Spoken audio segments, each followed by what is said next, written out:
Appamada and its programs are supported by your generosity, and your generosity and support makes such a difference. You can find a link for contributions on the website at appamada.org. Thank you.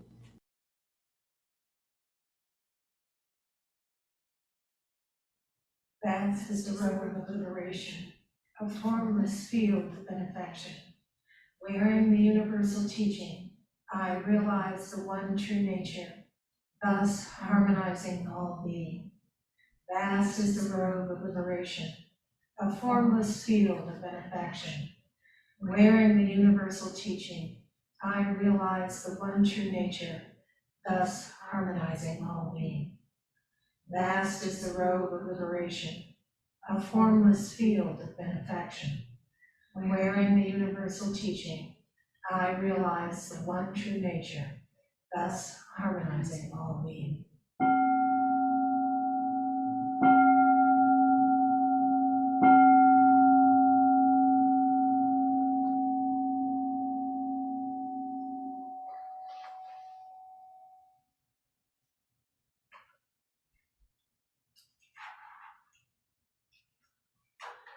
Prepare for talk, introduction.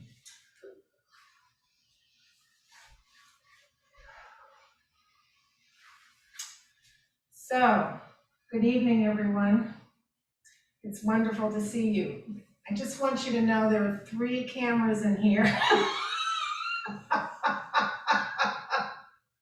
So if I'm spinning my head around like the Exorcist lady, you know what. Okay, so to start, I wanted to say that I have sent out a packet of handouts online. So if anybody did not or cannot download those, if there's any issue with that, please let me know. For the folks here, I'll make copies at home if need be and bring them. Just let me know as soon as you can. And for those folks online, if you're not coming in, or even if you are coming in, if you need copies, let me know in case you can't get a hold of them. Okay? So I'd like to start with a few comments. The first one is welcome to the June 2001 One Day Sit Plus. So I just have these suggestions to bring your wholehearted self to this occasion, and so you can get the most benefit out of it. Some people may be coming and going, because it's not, some people may not be coming this evening, but they'll come tomorrow, they'll just come part of tomorrow. So despite that, I'd like to try to keep the container as best we can. So the way to do that is just follow the schedule as best we can, and that means limited conversations like usual, just when we're having actual activities and the Dharma talks. So maybe we can kind of hold it together. So that would make for a little bit better container. So follow the schedule unless directed otherwise, and no doubt I'll be changing the schedule because I always do. So I'll let you know if that has to happen for some reason. Be on time for stuff, like always. So that means 5 minutes before.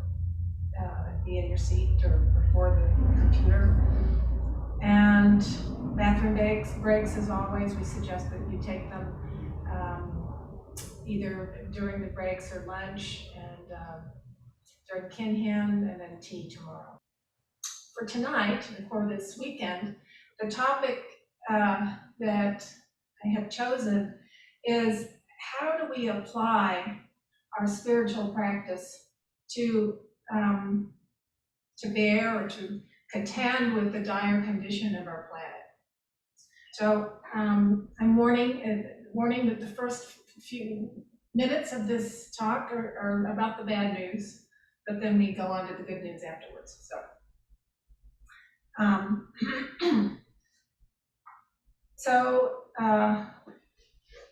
we're all aware of this, that the earth, excuse me, the earth is in terrible distress and it's crying out. And we know this because of the earthquakes, the floods, the droughts, the rising ocean temperatures, the hurricanes, tsunamis, the rapid extinction of species.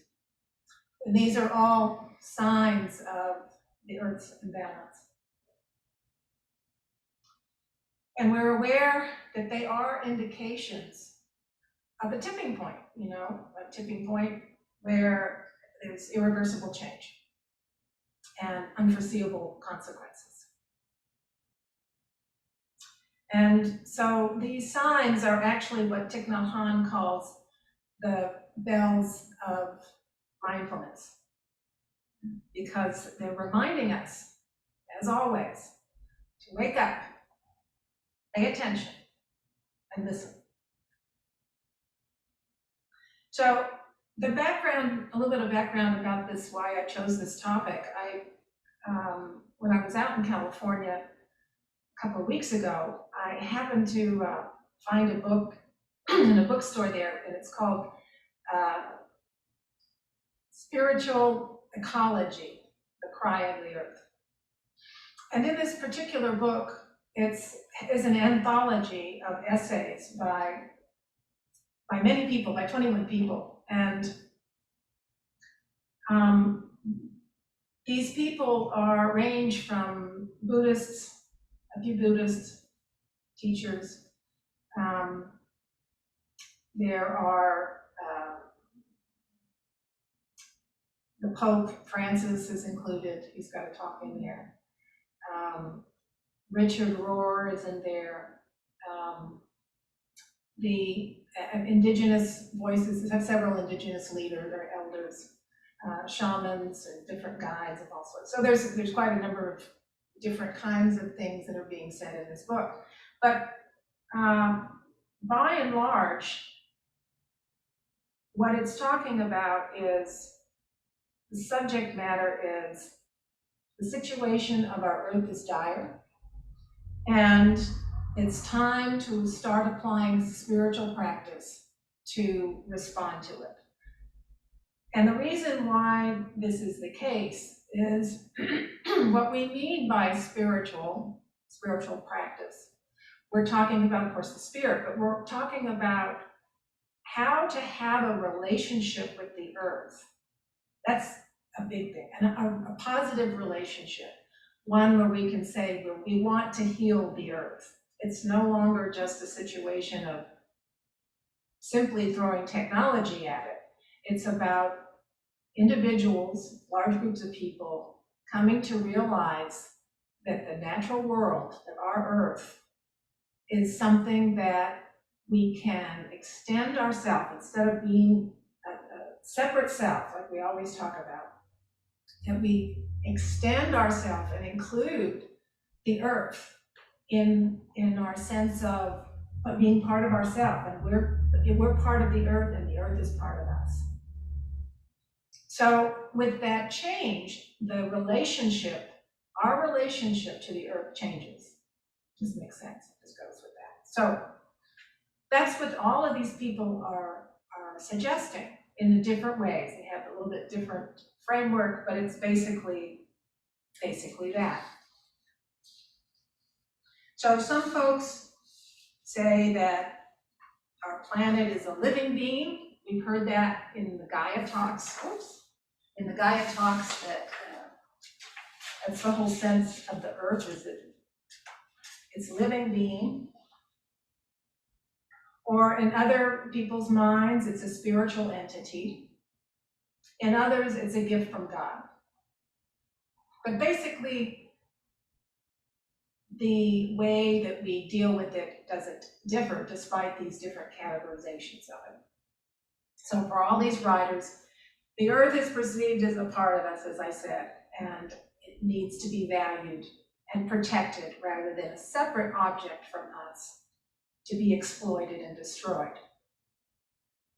So the emergent question then is, how do we create or recreate a spiritual relationship with the earth. So that's what we'll be looking at more specifically tomorrow. But tonight I want to discuss a little bit of what some of these people say. I'm not going to go in great depth, but just I think it's so interesting that they overlap despite the spiritual backgrounds of them. So, this is a short synopsis of them. So, Pope Francis, who'd have thought? In 2015, he released a document, an encyclical entitled On Care for Our Common Home. And in this piece, the Pope called for the world to see that, quote, the unprecedented destruction of ecosystems that we are imposing on the earth is rooted in spiritual and moral questions, and therefore requires a spiritual and moral response. Go, Pope Francis. So he indicated the well-being of the earth is not separate from the well-being of souls. Of course, they're talking about souls. That's not really a concept that we use, but he's talking about the same thing. It's about opening to.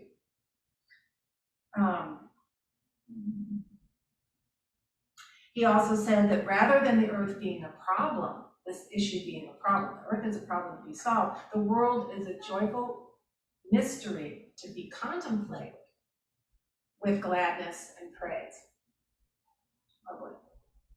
So, we need to return to the connection that unites us all. And the connection that unites us all in this context is love. We don't talk about love as much in Buddhism, but anyway, we know what that means. Because love is the most powerful force, he says, in creation. So our love for the earth will heal what we have desecrated. If we truly hear the cry of the earth, feel her suffering and pain, our hearts will open. Sounds like Avalokiteshvara to me. It's the same concept as what we have. So interesting to me. So I found this particular discussion interesting from the standpoint of it was released in 2015, and then there was a lot of people, presumably Catholics and maybe otherwise, that began to rally around that and began to do things, you know. A friend of mine is a devout Catholic, and she goes to church in South Austin, and she invited me to a talk by these missionary oblates in the Oblates Order of the Catholic Church, and they were visiting their church, and they were talking specifically about the earth being something that needed to be taken care of and protected, and it was right around the same time. It was so interesting, and so the church members were going into their neighborhoods and cleaning up trash and trying to make it nice and stuff. So I thought that was really, really cool. Okay, the second voice I want to mention is a woman by the name of, I'm not exactly sure how to pronounce this. I think it's Llewellyn Bon Lee. And she's a Sufi teacher from California, and she's an author. And she was writing the same thing. The world is not a problem to be solved. It is a living being to which we belong. The world is part of our own self, and we are part of its suffering wholeness.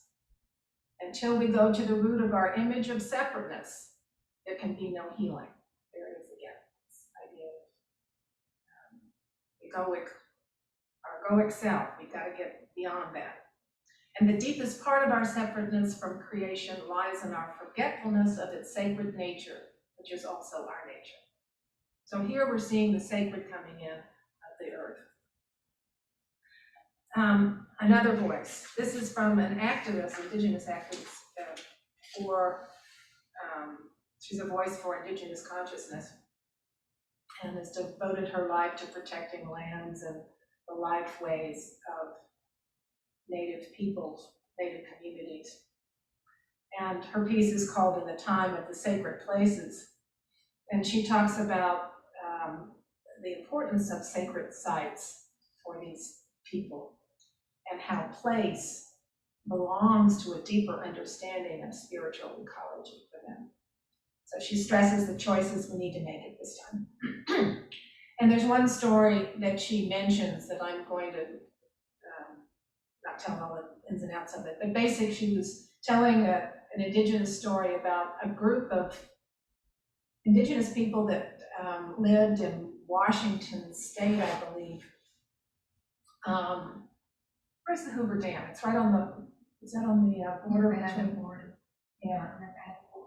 Okay, that wasn't it. But anyway, it was on one of the rivers that they lived, and they had salmon that lived in the rivers, and so they were called the salmon people, and their charge was to, and the salmons are sacred creatures that they took care of. Their role was to take care of the salmon, and the salmon fed them, so it was a symbiotic relationship. And so of course, at some point there was a dam put up, and they were told that they wouldn't hurt their salmon, and in fact it did, washed them all down the river. So anyway, so I just thought that was an interesting voice to hear too. I've seen, they see the sacred in everything. And anyway, they lost their place. There was a group of them that moved to Australia when they were going to restart with their salmon, protecting salmon there. So it wasn't the end of their story, but they were, anyway, they lost their place for quite some time. The last voice I want to mention, you all I'm sure are familiar with, is Joanna Macy, the system thinker and Buddhist. And of course, she discusses how the notion of self, and I'm going to quote this because the way she speaks it's Joanna Macy. The metaphoric construct of identity and agency on which we construct our strategies for survival, instincts of self-preservation, and needs for self-approval and boundaries of our self-interest. That's a lot of words. So basically the concept of self is being replaced now. This is the good news. Is being replaced now by the ecological self, meaning that we're extending the sense of self to other beings and the life of the planet. So that's the good news. We know that there's a lot of positive stuff going on. She calls this the greening of the self. And she was giving some examples of that. Back when, this source is a little bit outdated. I think it was written originally in 2013, and then it's had 2 other editions since then. But anyway, she was talking about tree huggers, how tree huggers are, the people who were out in California, for example, that were sitting in redwood trees and really to the peril of their own lives. They were trying to knock down the redwood trees, redwood forests in California. So these people had extended their sense of self to include these redwoods. That was a part of them. They felt like we were going to protect them. And also people like the Greenpeace volunteers who were also putting their life at stake in all over the world, in the ocean, protecting whales and all sorts of creatures that were getting caught in nets. They involved in a lot of things. Anyway, so, and the interesting thing about this, when I talk about the extension of self, of seeing other or seeing creatures as not as other, but as a part of oneself, it causes us, motivates us to action. We want to protect because we love this thing. So, and you start to say enough. So, anyway, Joanna Macy also talks about the changes in science that have helped this idea of self-perception being changed, being broadened. And I won't go into those a whole bunch, but just Einstein's theory of how the perception of self is determined by the position in relation to other phenomena. Special on PBS I was watching was specifically about that. It's really kind of interesting. So that's an example of science saying, oh yes, self can extend beyond just ourselves. Our thought of our identity can be broadened to include beyond just self.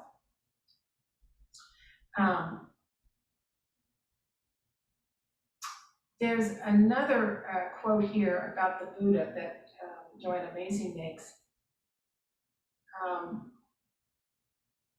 That's in, it agrees with another scientific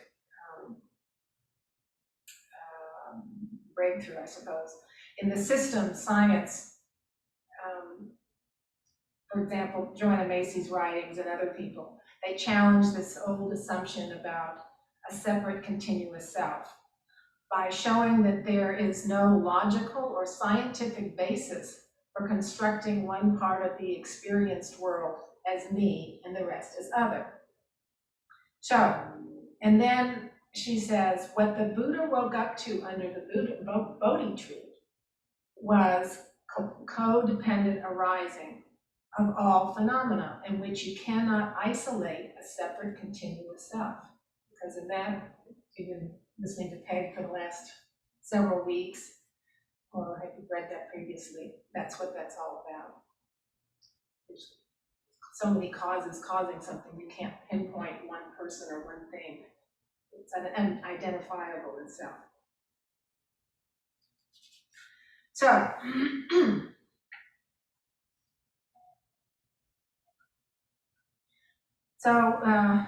Joanna Macy continues on, Buddhism seeing through the self, and then once one to see through oneself and breaking through with meditation and sustains insight, and then you have wisdom of seeing, and then your ethics frees us from the bondage of a separate self. We change the way we experience ourselves through an ever-widening process of identification. It's the same thing I would say. So the process of self-realization is a progression where the self to be realized extends further and further beyond the separate ego and includes more and more of the phenomenal world. So this is kind of the theoretical background. And so tomorrow, what I want to look at more specifically is what do we do? What do we do as particular practitioners? You know, how do we break through that separate self? Besides our normal practices, there's other ways that we can look at how we can look at nature in a different way. So that is the end of my talk for this evening. It's good because I'm losing my voice already. Sorry, does anybody have any questions or comments? Okay, so I guess we'll start. Let's see, do we need to do a kinhin first? No. Okay. We'll do salsa and kinhin and salsa. Okay, cool. All right. Thank you.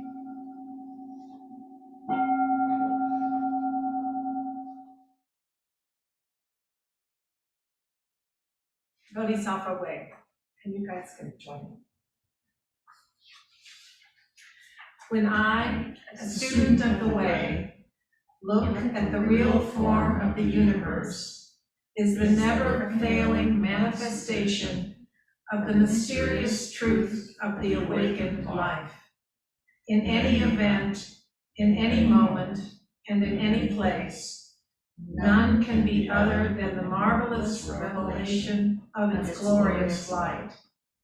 This realization made our ancestors and teachers extend tender care with respectful hearts, even to such beings as birds and beasts.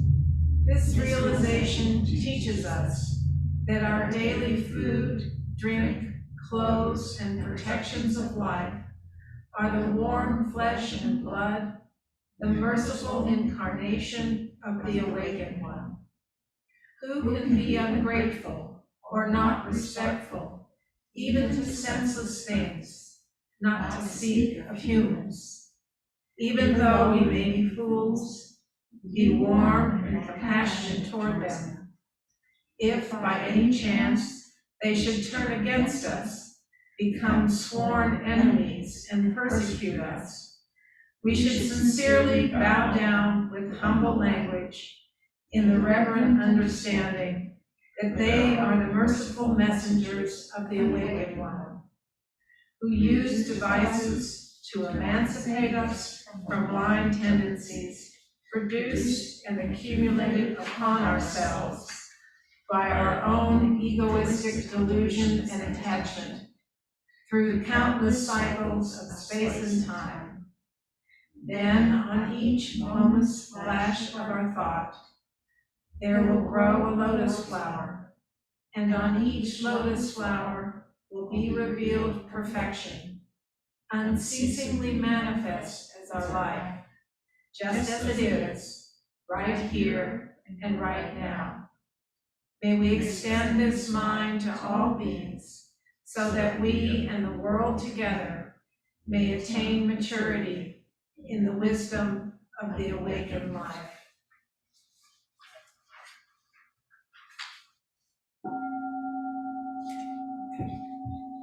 Now I'd like to read the second one, which comes from Mary Oliver, the queen poet of nature-related subjects of beyond.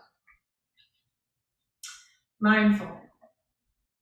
Every day I see or hear something that more or less kills me with delight, that leaves me like a needle in the haystack of light.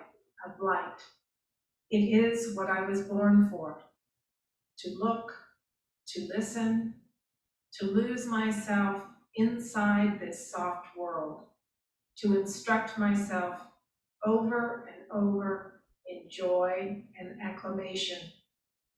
Nor am I talking about the exceptional, the fearful, the dreadful, the very extravagant, but of the ordinary, the common, the very drab, the daily presentations.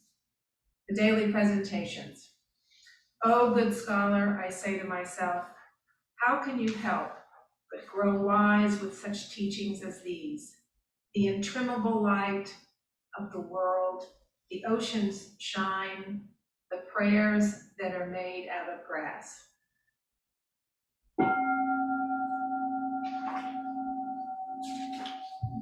Okay.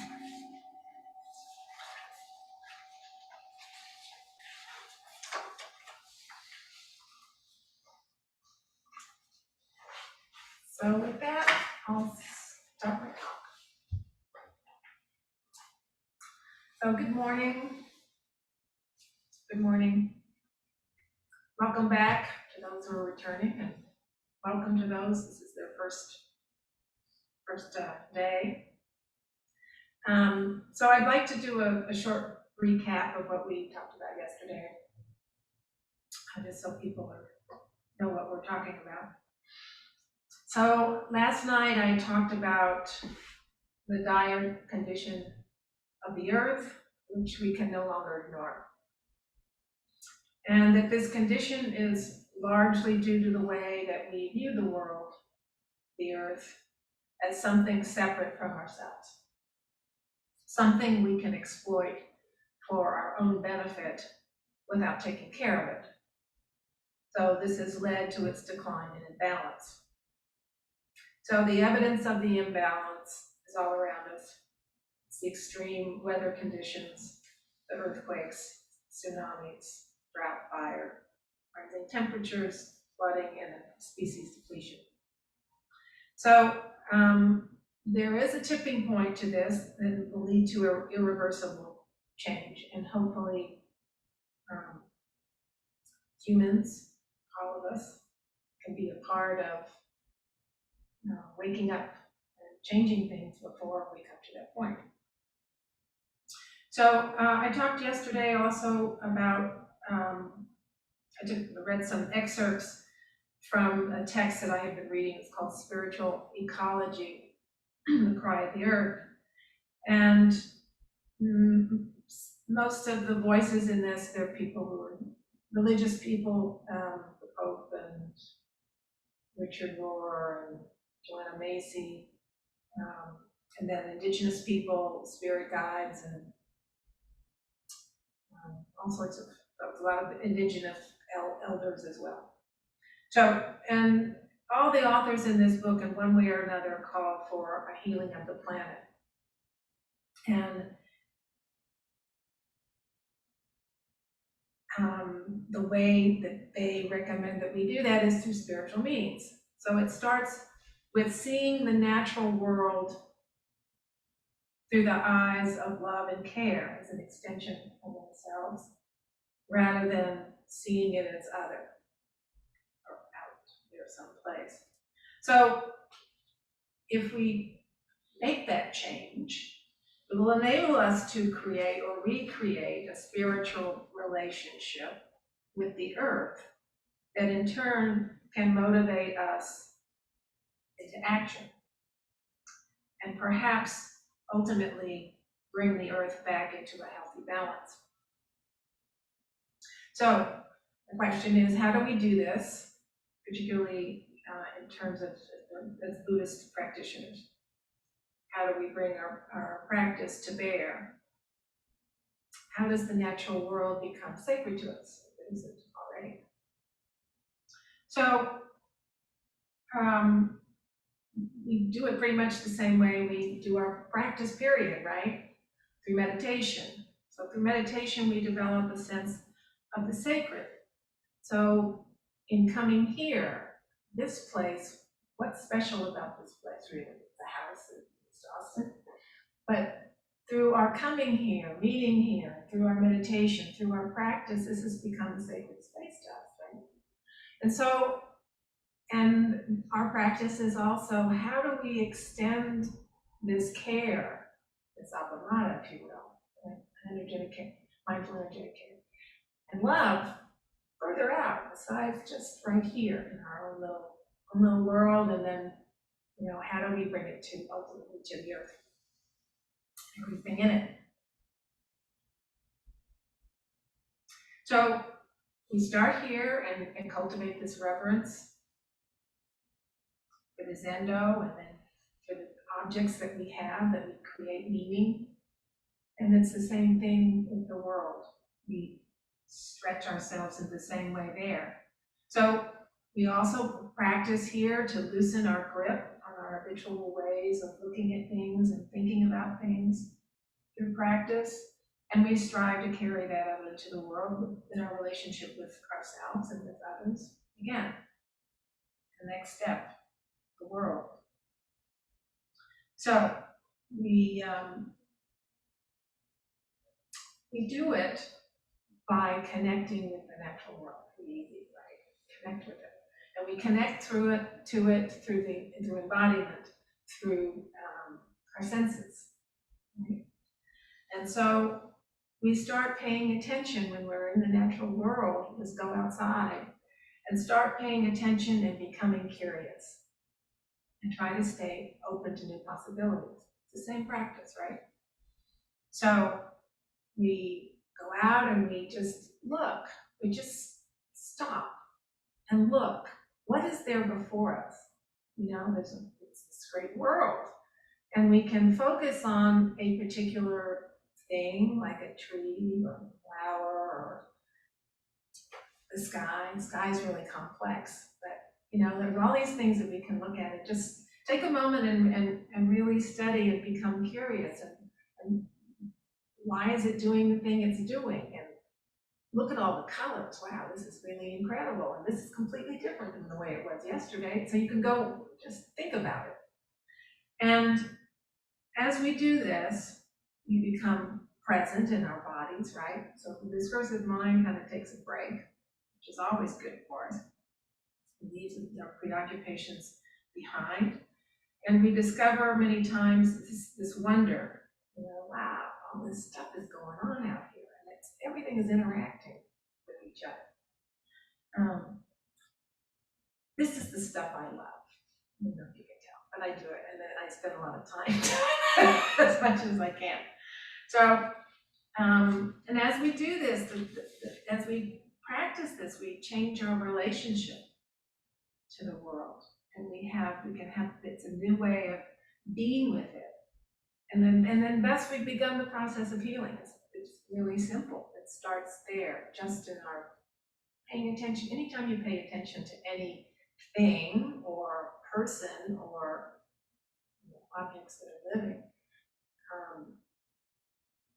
you've already changed the relationship just by looking at it, spending some time going, that's the start. So we go outside, and we're going to do this in a little bit, but and just walk around a little bit and just see what catches our eye. Inevitably, something will stand out and say, "Look at me!" They're talking to us all the time. And so we're checking with our environment. We find this thing that looks interesting.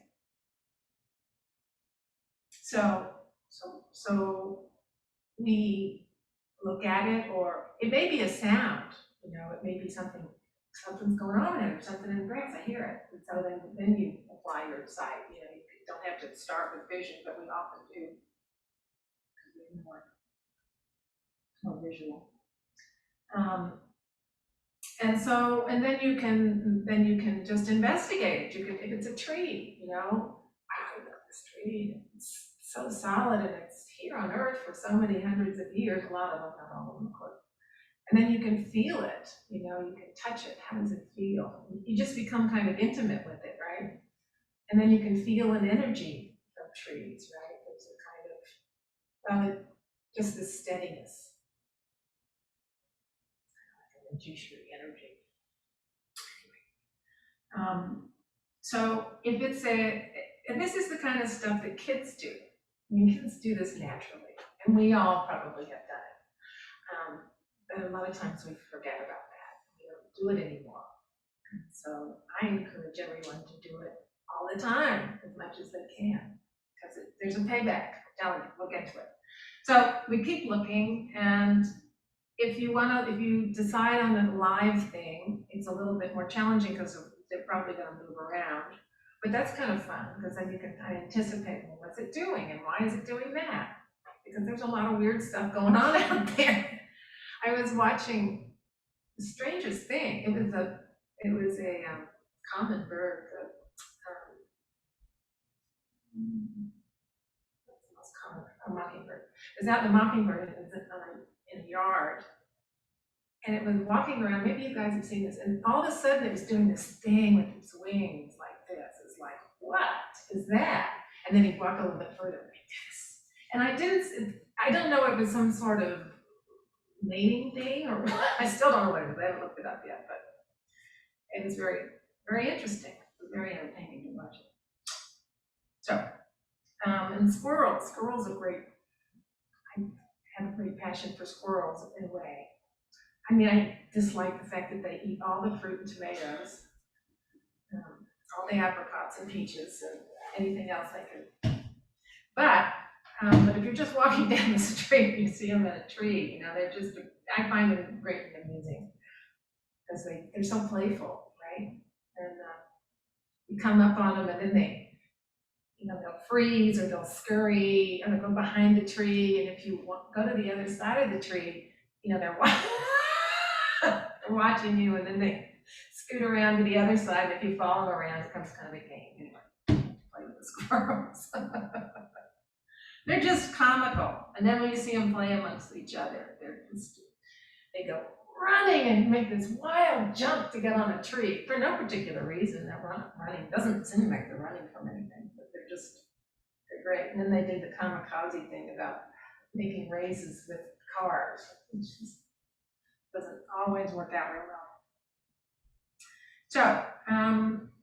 So then, after all this looking and stuff, we might reflect on how this activity impacts us. We can get a lot out of being, if we pay attention to these things, it can change our behavior, and we end up caring for these things and then wondering how we can kind of protect them or something. But on the other hand, we also have there's a benefit of, and I can't really say what it is particularly, but a benefit besides just entertainment, of watching the world and what it does. Yeah, I don't really have the words for that exactly. Like Mary Oliver probably does, but I think she did in this. But it's I think important that when one is observing is paying attention to the sensation and feelings that come up in us when we are observing. Like I said, the wonder part of it, but does it make us realize that there's this perfection going on all the time out there? And it doesn't require any human intervention whatsoever. And it just is all working together. Everything is just, I don't know, it's amazing.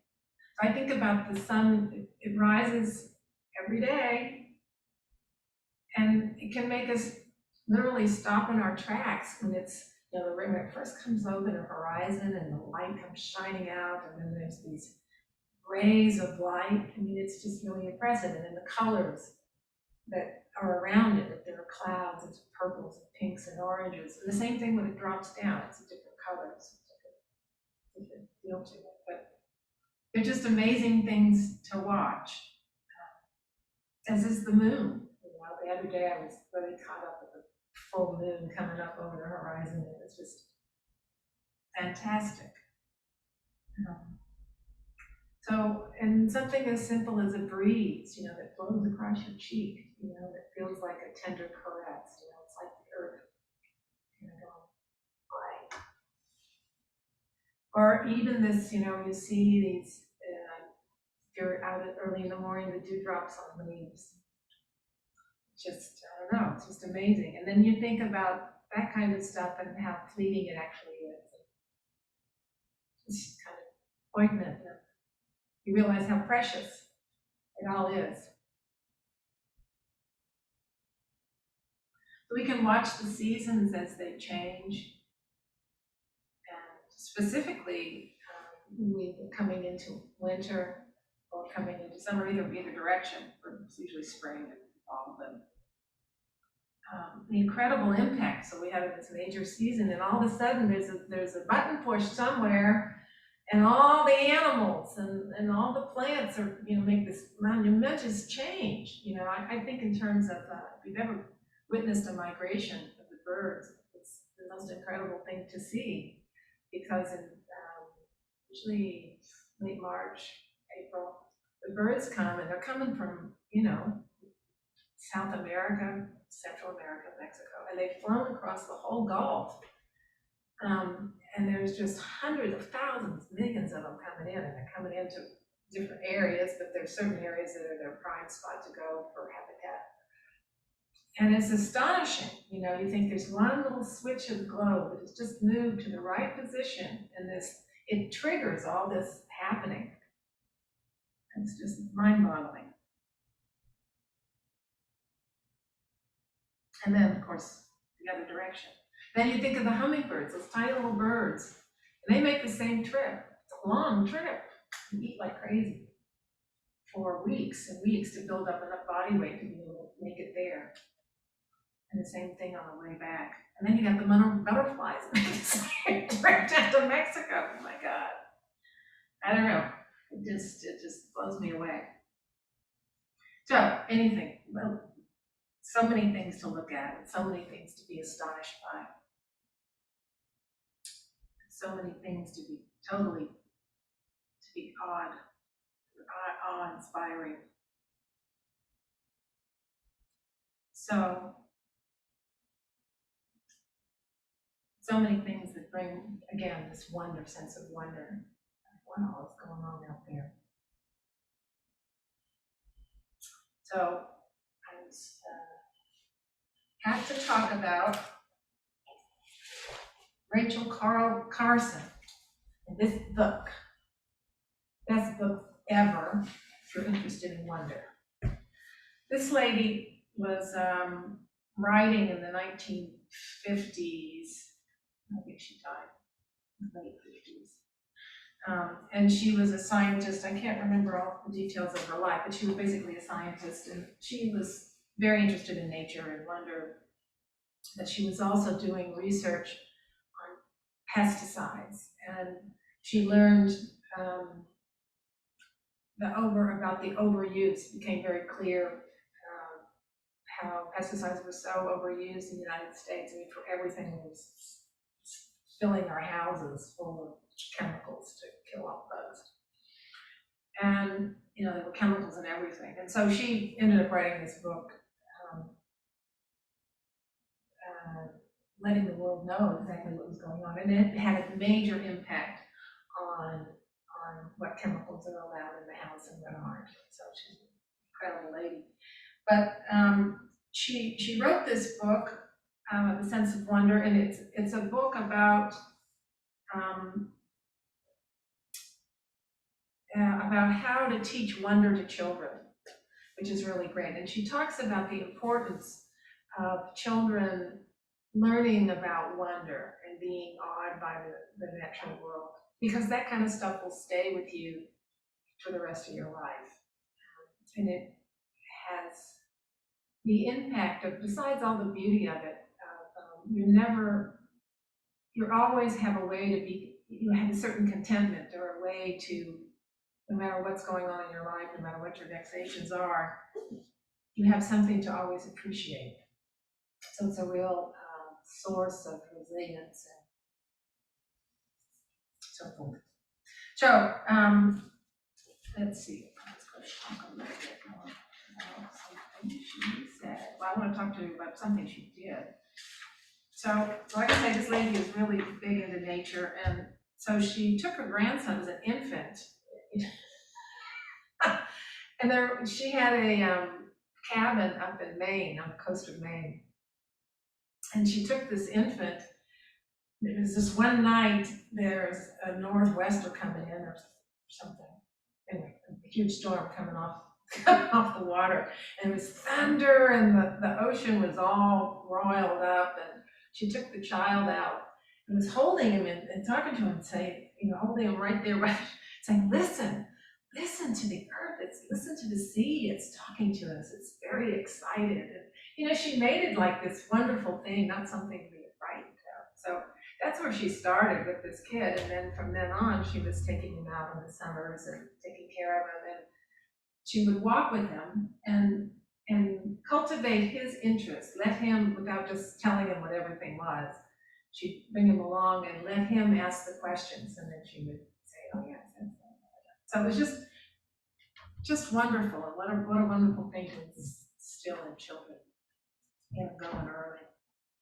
So anyway. Enough for course, I guess. But that's a great book, and for you with children,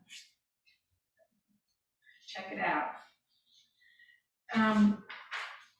So she actually published an article, an essay in 1956 in the Women's Home Companion under the title "Help Your Children to Wonder."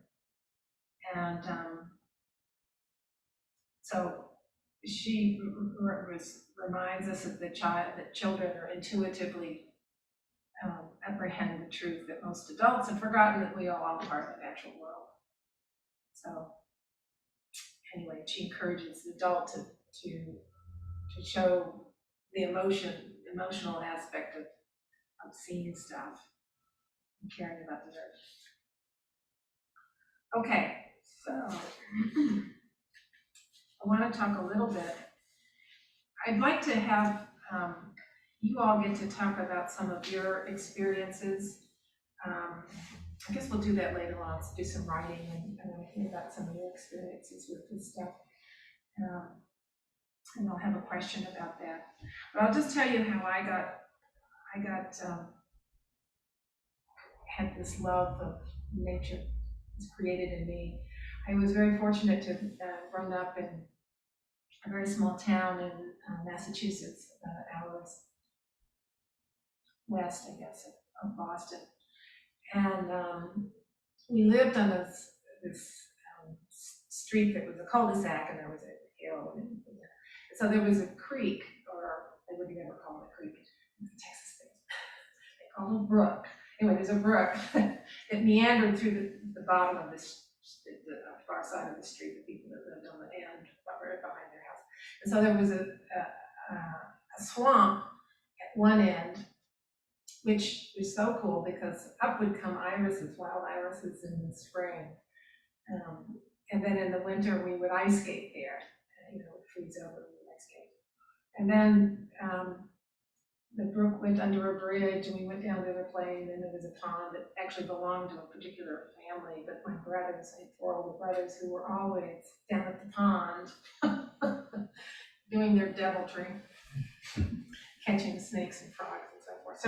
So it was a delight. I have one particular brother that is really fascinated with nature and always has been, and he occasionally would let me follow him.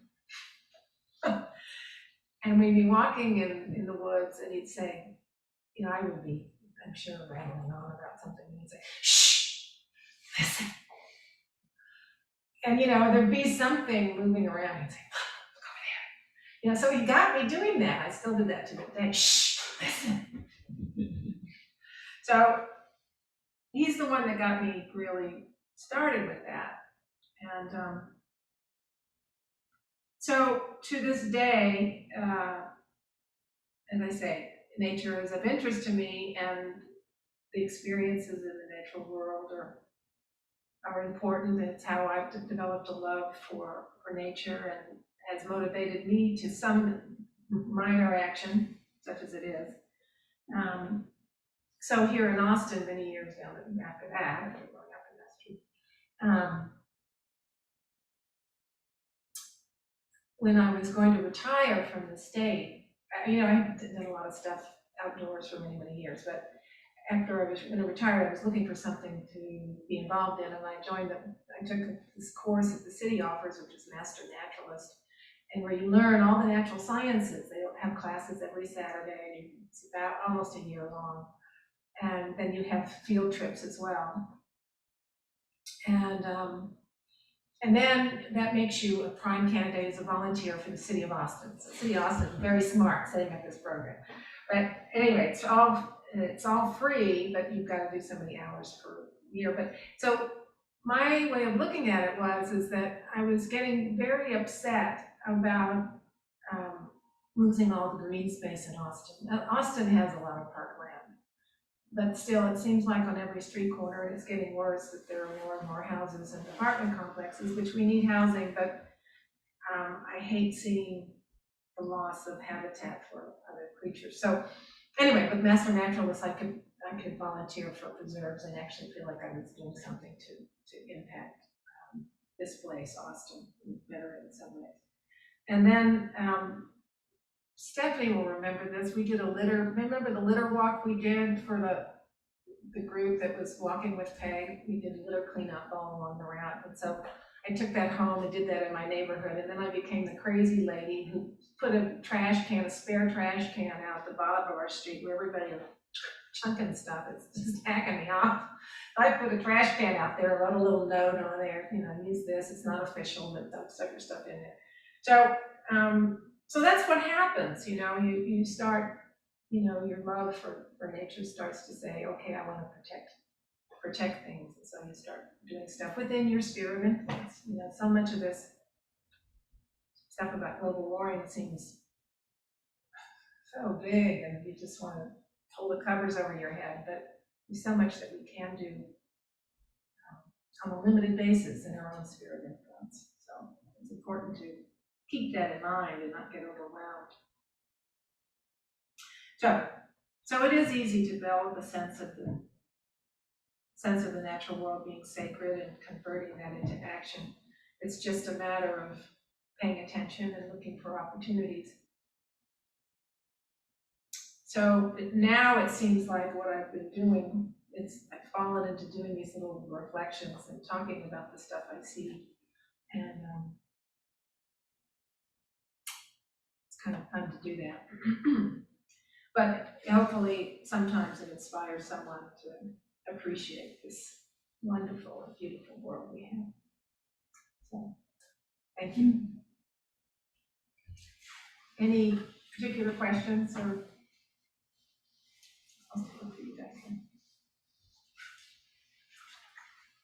Okay. I was just going to comment. I appreciate the teaching of wonder and watching little kids engage in the world. So we live on a couple of acres, and having a toddler wander around nature on a couple of acres is a good reminder to be awestruck by the ordinary. Yeah, they're great teachers. Oh my goodness. Yeah. An exacting one, but a good one. Indeed. Yeah, and I think that a good practice with my grandchildren, and really Buddhism kind of brought me to this, is to do what Rachel Carson does, basically not tell them what they're seeing, but point to the experience of what they're seeing and doing, because, you know, that's what babies do. But as soon as we start bringing in language, sometimes there's a little bit of a distance then from That's right. what it is you're seeing and doing. So I try to do it with my grandchildren. I wasn't present enough to do it with my kids, but I'm all about, Yeah, you know. yeah, exactly. Let them experience it, and then they make some ask other questions. It's a good reminder for me too. Yeah, absolutely. Yeah. Okay, so no questions from the other side of the computer. Okay, so now what I'd like to do, I have in the packet of yours an exercise that we're going to do, and I'll go over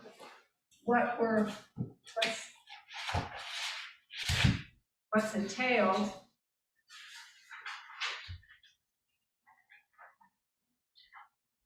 Okay.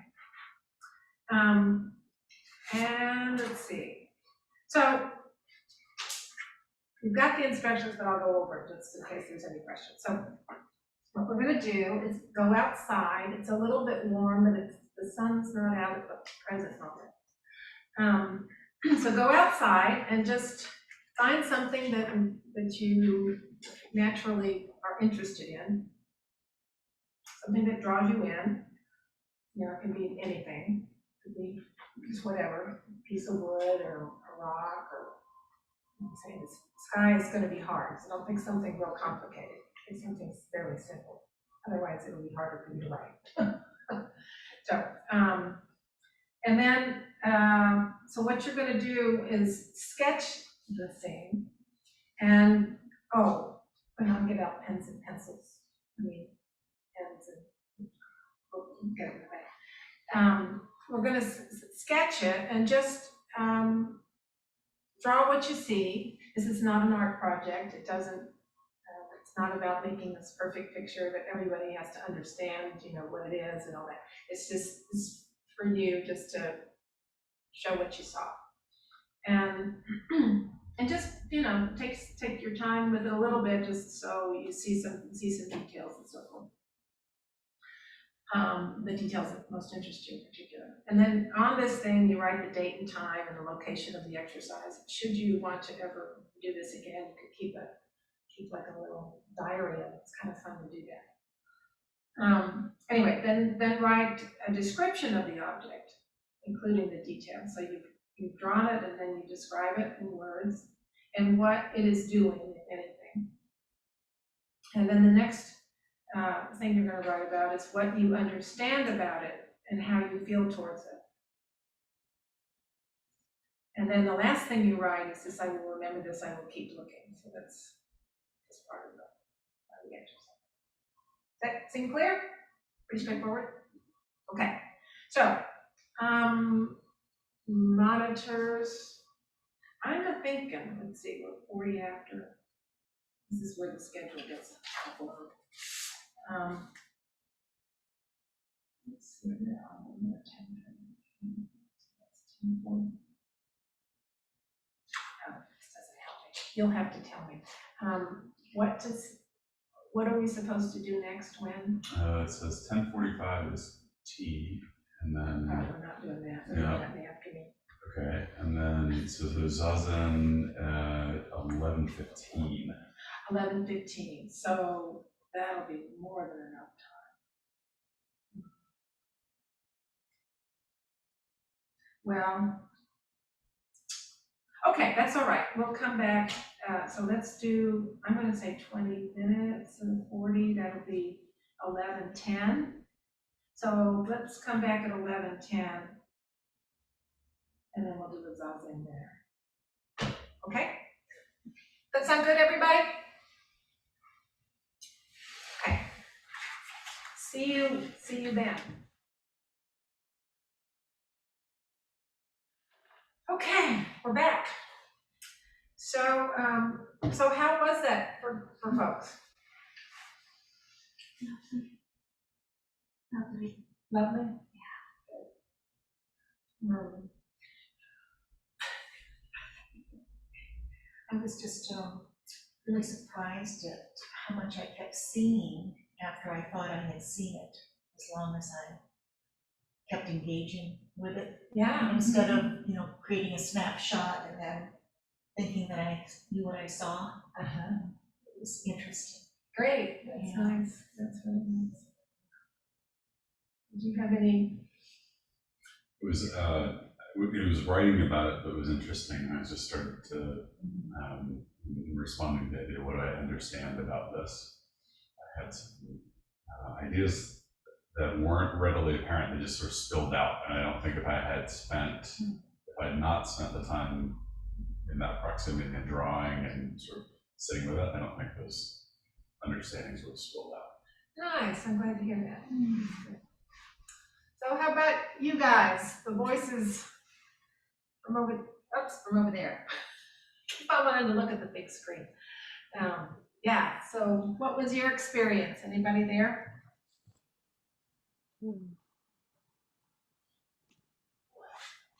Comments? I always find that when I draw something, like I drew a rose, and or if I'm drawing a face, and a face I've even been someone that I know really really well. I learned something about it always, about them or about the rose.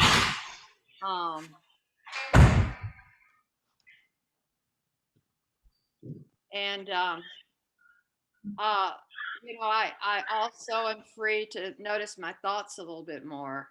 The rose had aphids. And so I took care of the rose while I was out there. There you go. And my dogs were out there, and my dogs were barking, and there was noise in the neighborhood, and it puts me in a different space, and yet I'm also I think probably more present to the distractions as well. I'm because I'm right there.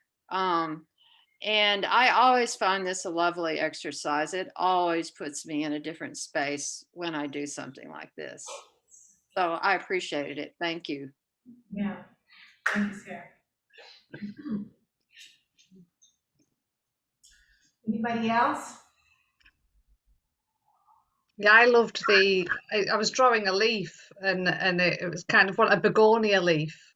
They're really sort of big and the really huge leaves, and just noticing all the different kind of curves and crevices, and just like they don't just go up, the stems just doesn't go up sideways, they kind of all convolute and go around, and then I noticed that, and then my eye got to my fuchsias, the little bits that dangle off, and it was like, and I noticed I was seeing people in them, like they've got like little wings that come out, little arms, and a little. I mean, my drawing's terrible, but the only way to sort of show you is kind of like how it kind of the little Oh, arms that's great. got like a little dress and a little, it looks like a little fairy kind of hanging from. And then I just thought, isn't it amazing how it just knows how to do it?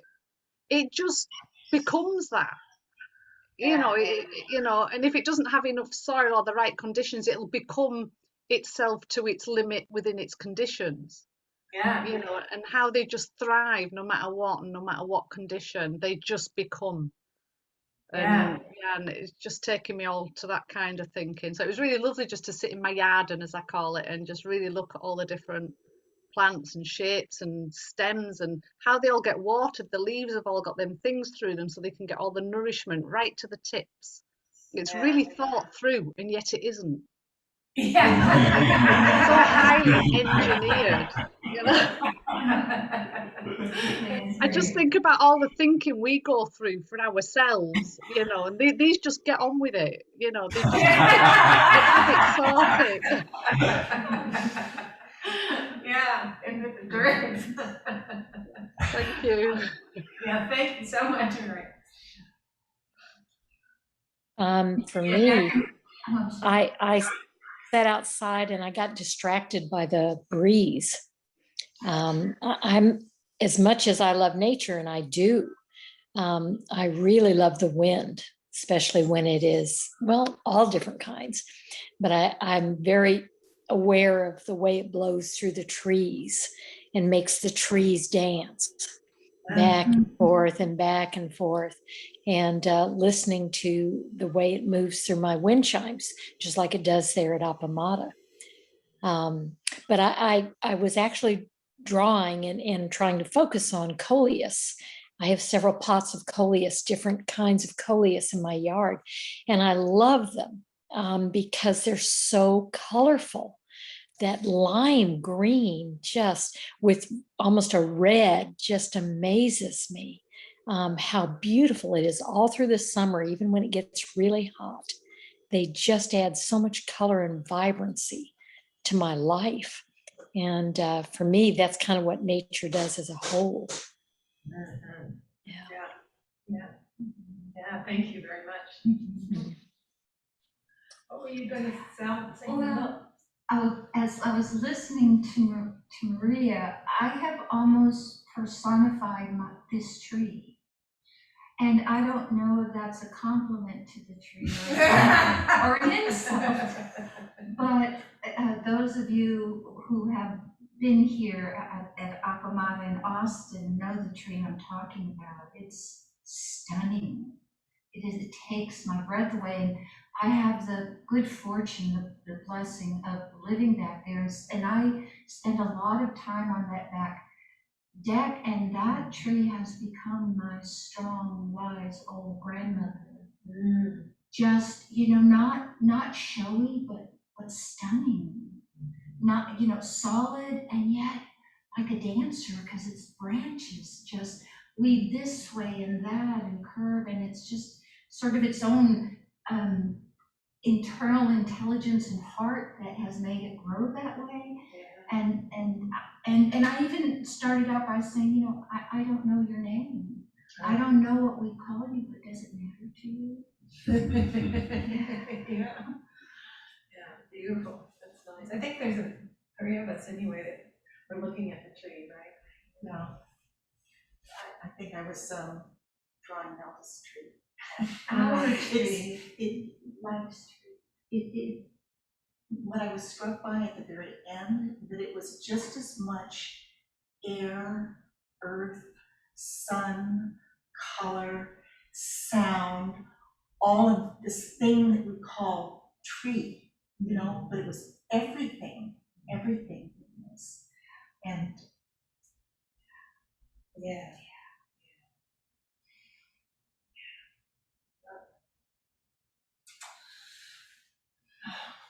All right. Well, I kind of went off on another tack. I did the tree, and I was noticing where it hits the porch, and I was just looking at it, and it brought back a memory actually of something else. I was noticing how solid the tree is, and the energy of it is. I'm gonna be here, just really strong. A different tree. You're talking this. I'm talking Catalpa. Oh, I'm talking the one off the back deck that's near the neighbor's house. Oh, I don't think I looked at that one. Oh, the one that goes right over the head. Yeah. Oh, okay. Yeah, that's different. So no, I was talking about the mighty Catalpa tree, and I couldn't see really the top of it where I was sitting, but it grows right up against the porch, and so it's, you know, almost like growing into the porch. And it reminded me of a peach tree that I have in my backyard that I planted shortly after I moved in. And it was small, and so I put a wire around it to make it stand erect. You know, and I did not tend my tree. And so, you know, what you're supposed to do is once it gets going, you remove that, which I never removed it. And years later, I went, what happened to that wire? I'm gonna take that off of there. And by that time, the tree had just grown over it, and it was misshapen, and I felt so bad that I ruined this. I mean, it was still alive, but I mean, it just kept on going. It put out its leaves, it put out its flowers, it put out its fruit. Didn't bother it, but I don't think it's the best thing for trees, but it goes to show you how resilient these things are. I think that's what was making about that tree. All right, then. Well, so I guess we'll move on to the next thing. Which is sitting, Zazen. Yes, let's go Zazen until 10 till.